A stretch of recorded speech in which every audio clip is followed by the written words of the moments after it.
اللہ سبحانہ و تعالیٰ کے جو نام ہیں وہ ایک دوسرے سے مختلف بھی ہیں اور بعض صورتوں میں ایک دوسرے سے اپوزٹ بھی ہیں، لیکن وہ تمام کے تمام نام دلالت کرتے ہیں صرف ایک الہ کے اوپر، یعنی کہ مختلف ناموں کے ہونے کا یہ قطعاً مطلب نہیں ہے کہ وہ مختلف خدا ہے یا وہ مختلف الہ ہے، کہ اللہ سبحانہ و تعالیٰ کا اسم ذات ایک ہے، باقی جتنے بھی نام ہیں وہ اللہ تعالیٰ کے صفاتی نام ہیں، وہ اللہ تعالیٰ کے ایٹریبیوٹس ہیں، کہ اللہ سبحانہ و تعالیٰ کے جو نام ہیں، یعنی کہ جو اللہ تعالیٰ کے صفاتی نام ہیں، وہ اس صفت کے معنی کے اوپر 100% دلالت بھی کرتے ہیں، یعنی کہ وہ صفت، وہ ایٹریبیوٹ اس کے اندر 100% پایا جاتا ہے۔ جیسے کہ اللہ رب العزت خالق، تو وہ خالق ہے، وہ سمیع، وہ سننے والا ہے، بخلاف البشر، انسانوں میں ایسا نہیں ہوتا۔ تو لازمی نہیں کہ اللہ تعالیٰ ہر وقت غصے میں رہتے ہیں، نہیں۔ جب بندہ کوئی ایسا کام کرتا ہے جس کی وجہ سے اللہ تعالیٰ غضبناک ہوتے ہیں تو اللہ تعالیٰ بندے پہ غصے ہوتے ہیں۔ جب انسان کو ایسا کام کرتا ہے جس کے ذریعے سے اللہ تعالیٰ کو انسان سے محبت ہوتی ہے تو اللہ تعالیٰ انسان سے محبت کرتے ہیں۔ جب انسان کو ایسا کام کرتا ہے کہ اللہ تعالیٰ اس سے راضی ہوتے ہیں تو اللہ تعالیٰ اس سے راضی ہو جاتے ہیں۔ کہ اللہ تعالیٰ کے کچھ نام ہیں اسم اللہ الاعظم، جو بہت بڑے نام ہیں، یہ وہ نام ہیں جن کے ذریعے سے انسان جب اللہ سبحانہ و تعالیٰ سے دعا کرتا ہے، اللہ تعالیٰ سے مانگتا ہے، تو اللہ تعالیٰ اس کی دعا کو رد نہیں کرتے۔ بسم اللہ الرحمن الرحیم، السلام علیکم ورحمۃ اللہ وبرکاتہ۔ Welcome to another episode. Last episode کے اندر ہم نے اللہ سبحانہ و تعالیٰ کے تعارف کی اہمیت کے حوالے سے بات کی تھی، اور وہ کون سے ذرائع ہیں جن کے ذریعے سے انسان اللہ سبحانہ و تعالیٰ کی ذات کی پہچان کر سکتا ہے۔ ان ذریعوں میں سے ایک ذریعہ جس میں اللہ سبحانہ و تعالیٰ کی پہچان اللہ سبحانہ و تعالیٰ کے خوبصورت ناموں کے ذریعے سے، اس کی صفات کے ذریعے سے ہوگی۔ آج کے اس ایپیسوڈ کے اندر ہم بنیادی طور پر وہ قواعد اور وہ اصول جو اللہ سبحانہ و تعالیٰ کے نام اور اللہ کی صفات کے بارے میں ان کو جاننے کی کوشش کریں گے، کہ اللہ سبحانہ و تعالیٰ کے نام کتنے ہیں، ان ناموں کی تعداد کتنی ہے، اللہ تعالیٰ کی صفات کیسی ہیں، کون کون سی ہیں، ان صفات کے معنی کیا ہیں، وہ کس طرح سے صفات اللہ سبحانہ و تعالیٰ کی ذات کے ساتھ جڑی ہوئی ہیں۔ تو یہ تمام تفصیلات آج کے اس ایپیسوڈ میں انشاءاللہ العزیز ہم ڈسکس کریں گے۔ تو سب سے پہلا اصول جو ایک مسلمان کے علم میں ہونا چاہیے اللہ سبحانہ و تعالیٰ کے اسماء و صفات کے حوالے سے، کہ اللہ سبحانہ و تعالیٰ کی اسماء و صفات لا تحصا، اتنی کثیر تعداد میں ہے کہ ان کو کبھی بھی شمار نہیں کیا جا سکتا۔ ہاں، جو اللہ سبحانہ و تعالیٰ نے بتا دی، جیسے کہ حدیث میں رسول اللہ نے فرمایا اِنَّ لِلَّهِ 99 اسما، اللہ تعالیٰ کے 99 نام ہیں، لیکن اس کا یہ مطلب نہیں ہے کہ اللہ سبحانہ و تعالیٰ کے صرف 99 نام ہیں، بلکہ یہ وہ 99 نام ہیں جو اللہ سبحانہ و تعالیٰ نے ذکر کر دیے ہیں۔ اس کے علاوہ اس قدر اللہ سبحانہ و تعالیٰ کے اسماء و صفات ہیں جن کا شمار نہیں کیا جا سکتا، اور اس کے مختلف دلائل ہیں۔ ایک مشہور حدیث جسے حدیث شفاعت کبریٰ کہا جاتا ہے، جب قیامت والے دن تمام کی تمام بنی آدم، تمام کی تمام انسانیت اللہ تعالیٰ کی بارگاہ میں جمع ہوں گے اور حساب نہیں ہو رہا ہوگا، تو شفاعت لے کے حضرت آدم کے پاس اور دیگر انبیاء کے پاس جائیں گے، اور پھر رسول اللہ صلی اللہ علیہ وسلم کے پاس آئیں گے، اور اس وقت رسول اللہ صلی اللہ علیہ وسلم نے فرمایا کہ یلحمنی، اللہ تعالیٰ مجھے کچھ ایسے کلمات، اپنی تعریف کے کچھ ایسے نام بتائیں گے جو نام اس سے پہلے مجھے نہیں پتا، پھر ان کلمات کے ذریعے سے میں اللہ سبحانہ و تعالیٰ کی تعریف کروں گا، اللہ سبحانہ و تعالیٰ کے ناموں کے ذریعے سے شفاعت کروں گا، سفارش کروں گا۔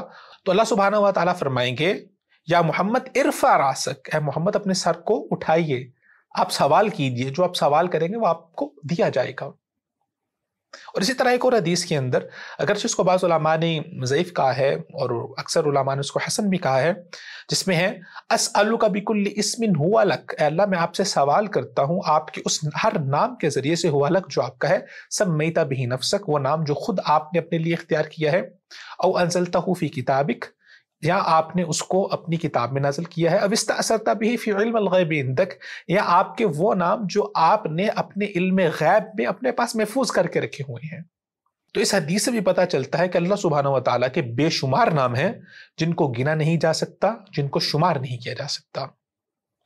دوسرا اصول جو اللہ سبحانہ و تعالیٰ کے اسماء و صفات کے حوالے سے ہے، وہ یہ ہے کہ اسماء اللہ تعالی مترادفہ و متباینہ، اللہ سبحانہ و تعالیٰ کے 99 نام ہیں، اور وہ 99 کے 99 نام صرف ایک ہی ذات پہ دلالت کرتے ہیں، اور وہ اللہ سبحانہ و تعالیٰ کی ذات ہے۔ تو گویا وہ 99 نام ایک ہی ذات کے مترادفات ہیں، ایک ہی ذات کے مختلف نام ہیں، ایک ہی ذات کی پہچان کے لیے اس کے مختلف ایٹریبیوٹس ہیں۔ وہ متباینہ، جبکہ وہ جو اللہ تعالیٰ کے صفاتی نام ہیں ان کے معنی ایک دوسرے سے مختلف ہیں. جیسے کہ سمیع کا مطلب ہے سننے والا، علیم کا مطلب ہے جاننے والا. اب سمیع اور علیم دونوں کا مطلب ایک نہیں ہو سکتا، ان دونوں کے مطلب آپس میں ایک دوسرے سے مختلف ہیں، اور بعض جگہ پہ دونوں مطلب ایک دوسرے کے بالکل مخالف بھی ہیں. جیسے کہ هو الاول والآخر، اللہ تعالیٰ اول بھی ہے اور آخر بھی ہے. اللہ تعالیٰ ایک وقت میں اول میں بھی ہو سکتے ہیں اور آخر میں بھی ہو سکتے ہیں. جبکہ انسان یا اس کائنات میں موجود جتنی بھی چیزیں ہیں وہ کبھی بھی ضدین میں جمع نہیں ہو سکتی، وہ کبھی بھی اپوزٹ میں جمع نہیں ہو سکتی، یا وہ ابتدا میں ہوگی یا وہ انتہا میں ہوگی. تو اللہ سبحانہ و تعالی کے جو نام ہیں وہ ایک دوسرے سے مختلف بھی ہیں اور بعض صورتوں میں ایک دوسرے سے اپوزٹ بھی ہیں، لیکن وہ تمام کے تمام نام دلالت کرتے ہیں صرف ایک الہ کے اوپر. یعنی کہ مختلف ناموں کے ہونے کا یہ قطعاً مطلب نہیں ہے کہ وہ مختلف خدا ہے یا وہ مختلف الہ ہے. مشرکین کے شرک کی جو اصل بنیاد تھی وہ اسی طرح سے تھی کہ انہوں نے مختلف صفات کے لیے یا مختلف کاموں کے لیے مختلف خدا بنائے ہوئے تھے، کہ بارش کا خدا اور ہے، خشکی کا خدا اور ہے، پانی کا خدا اور ہے. لیکن اللہ سبحانہ و تعالیٰ ایک ہی ذات ہے، اسماء اللہ تعالیٰ مترادفہ و متباینہ. تیسرا اصول اللہ سبحانہ و تعالیٰ کے ناموں کو لے کر، اللہ سبحانہ و تعالیٰ کا اسم ذات صرف ایک ہے، اور باقی جتنے بھی نام ہیں وہ اللہ تعالیٰ کے صفاتی نام ہیں، وہ اللہ تعالیٰ کی صفات ہیں، وہ اللہ تعالیٰ کی خصوصیات ہیں، وہ اللہ تعالیٰ کے ایٹریبیوٹس ہیں جن کے ذریعے سے اللہ سبحانہ و تعالیٰ کو پہچانا جاتا ہے. اسم ذات اللہ، وہ اللہ کا ایک نام ہے. اللہ رب العزت کے علاوہ کسی اور کا نام نہیں ہو سکتا، بلکہ اس کے علاوہ جو دوسرے نام ہیں وہ اللہ رب العزت کے علاوہ کسی دوسرے شخص کے بھی ہو سکتے ہیں. نہ تو ہم اللہ رب العزت کی صفات کی کوئی مثال بیان کرتے ہیں، نہ ہی ہم ان کے معنی کی تعطیل کرتے ہیں. ہم اس کا معنی بھی کرتے ہیں لیکن ہم اس کی کوئی مثال بھی بیان نہیں کرتے، ولا تکییف، نہ ہی ہم اس کی کیفیت بیان کرتے ہیں. کیفیت کہ یہ اس طرح سے ہے، اس طرح سے نہیں. کس طرح؟ جیسے اللہ سبحانہ و تعالیٰ کے کمال کے اور اللہ سبحانہ و تعالیٰ کے جلال کے شان ہے، ولا تفویض، نہ ہی ہم اس کی تفویض کرتے ہیں. ہاں، ہم ایک کام ضرور کرتے ہیں کہ ہم اس کی کیفیت کی تفویض کر دیتے ہیں کہ اس کی کیفیت کیسی ہے وہ جیسے اللہ سبحانہ و تعالیٰ جانتے ہیں، لیکن اس کا معنی ہمیں معلوم ہے کہ سمیع کا مطلب ہے سننے والا. جب اللہ سبحانہ و تعالیٰ نے فرما دیا کہ اللہ تعالیٰ سمیع ہے، اللہ تعالیٰ سننے والا ہے، تو اس کا معنی معلوم ہے.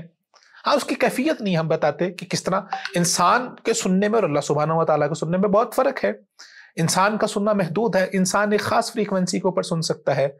اللہ سبحانہ و تعالیٰ ہر وقت سن سکتے ہیں، اللہ تعالیٰ ہر ایک انسان کی بات سن سکتے ہیں. اللہ تعالیٰ اس کائنات میں موجود تمام لوگوں کی، تمام مخلوقات کی بات بیک وقت سن سکتے ہیں. انسان ایک وقت میں ایک سے زیادہ بندوں کو نہیں سن سکتا. تو اللہ سبحانہ و تعالیٰ کی سماعت اور اللہ سبحانہ و تعالیٰ سمیع کس طرح کی ہے؟ کما یلیق بشانہ، جس طرح اس کی جلال اور جس طرح اس کے شان کے شان ہے. ہم نہ تو اس کی کوئی مثال بیان کرتے ہیں، نہ اس کی ہم تعطیل کرتے ہیں، نہ ہم اس کی تفویض کرتے ہیں، نہ تکییف، کچھ بھی نہیں کرتے. امام مالک رحمۃ اللہ علیہ نے ایک اصول سیٹ کر دیا، المعنی معلوم، اس کا جو معنی ہے وہ معلوم ہے، والکیف مجہول، اس کی جو کیفیت ہے اس کے بارے میں ہمیں نہیں پتا.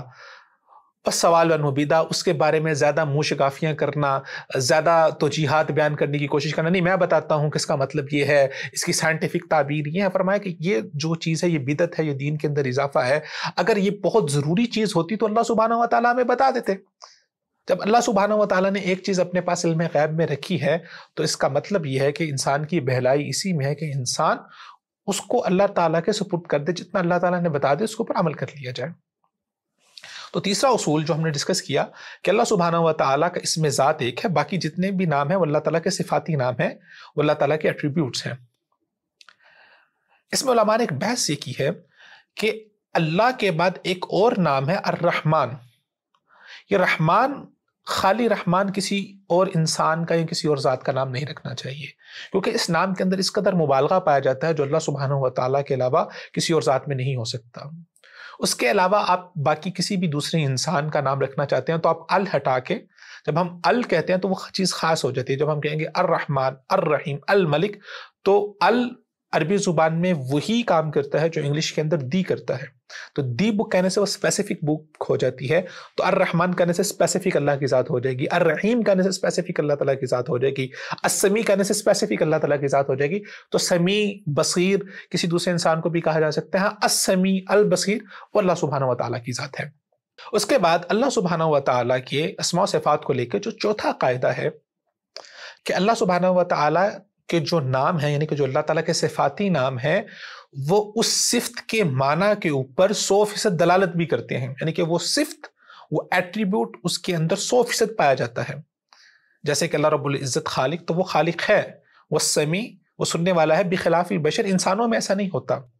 بعض دفعہ انسان کا کوئی نام ہوتا ہے اور اس نام کا معنی اس کے اندر نہیں پایا جاتا، بلکہ اس کے اپوزٹ پایا جاتا ہے. جیسے کہ اگر کسی انسان کا نام ہو صالح، نیک انسان ہو، ممکن ہے کہ ہو سکتا ہے کہ وہ سب سے بڑا فساد کرنے والا ہو، یا ہو سکتا ہے کہ وہ سب سے بڑا جو ہے وہ سب سے زیادہ برائی کرنے والا ہو. یا اسی طرح کسی کا نام ہے خالد، تو خالد تو اس کائنات میں کوئی ہو سکتا ہی نہیں ہے، وہ تو صرف اللہ سبحانہ و تعالیٰ کی ذات ہے. کل من علیہا فان ویبقی وجہ ربک ذو الجلال والاکرام. خالد کا مطلب ہوتا ہے ہمیشہ رہنے والا.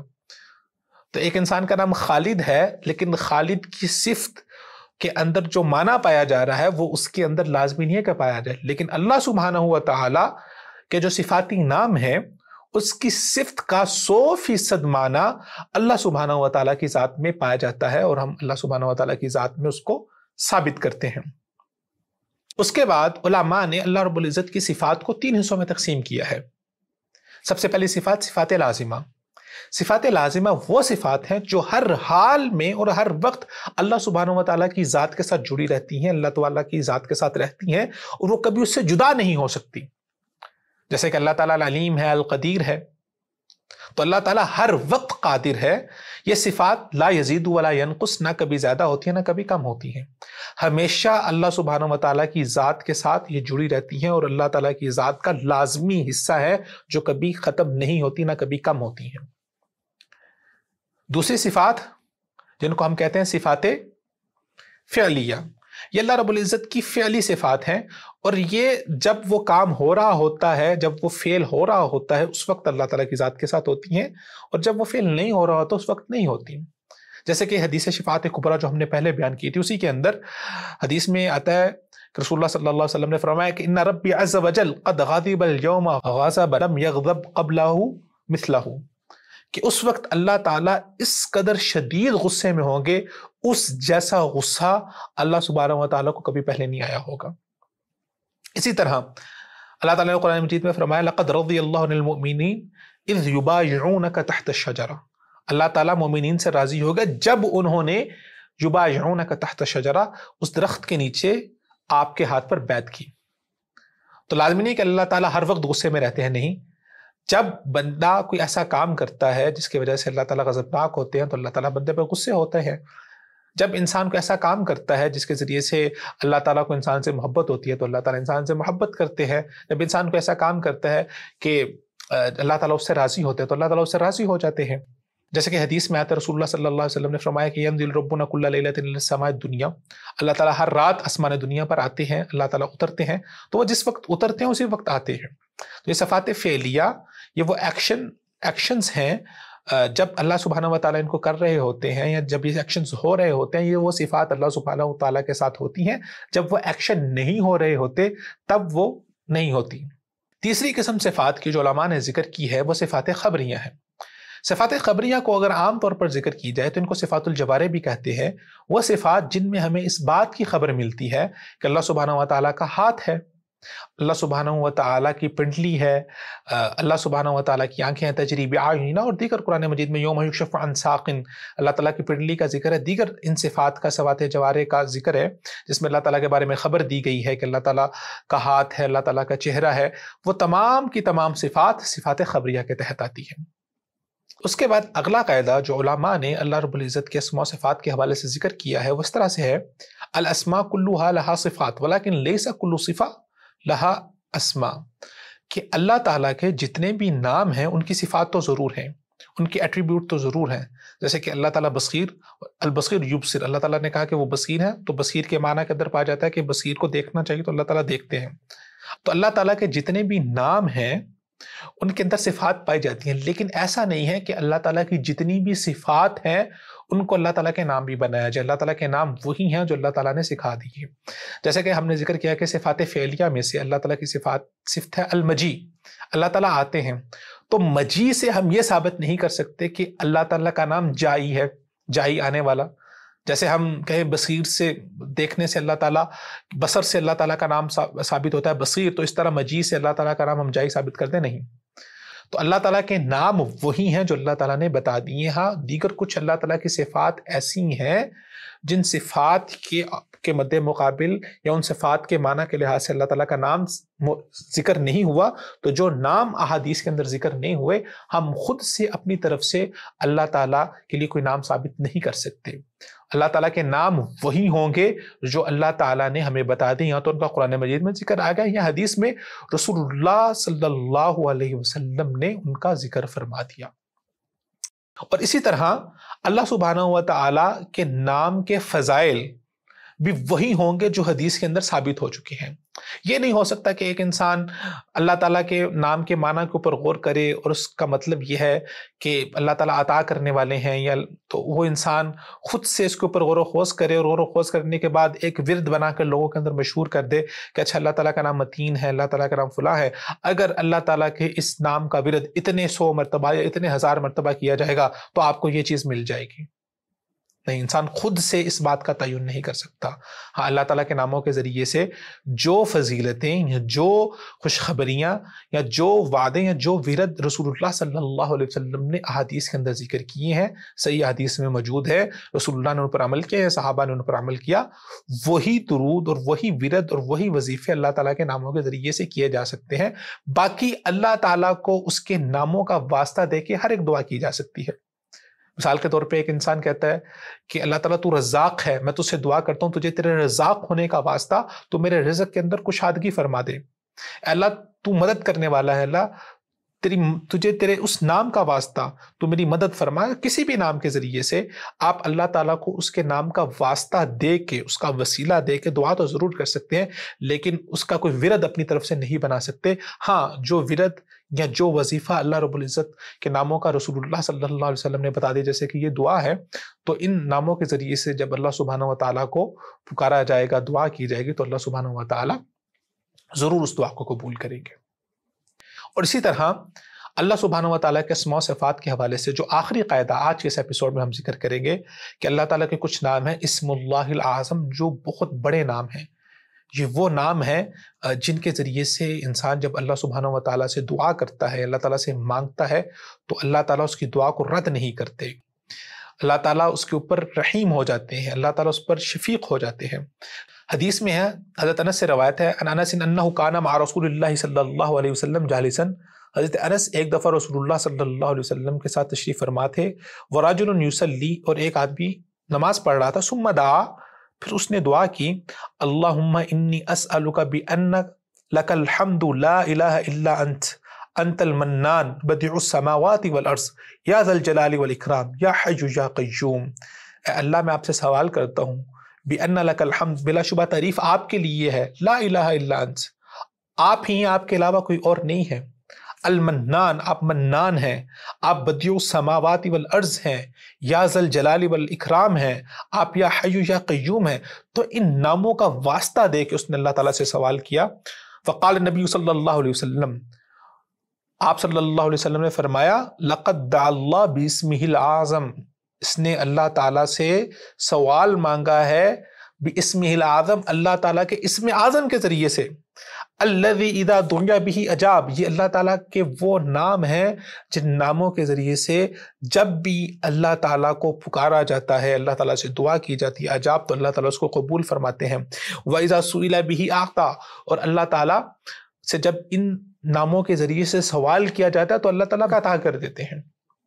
تو اللہ تعالیٰ کے کچھ نام ایسے ہیں جو بہت خاص نام ہیں، جو اسم اللہ الاعظم ہے، اور اسم اللہ الاعظم بھی وہی ہوں گے جو احادیث سے ثابت ہوں گے، تو ان کو خود سے ثابت نہیں کیا جا سکتا۔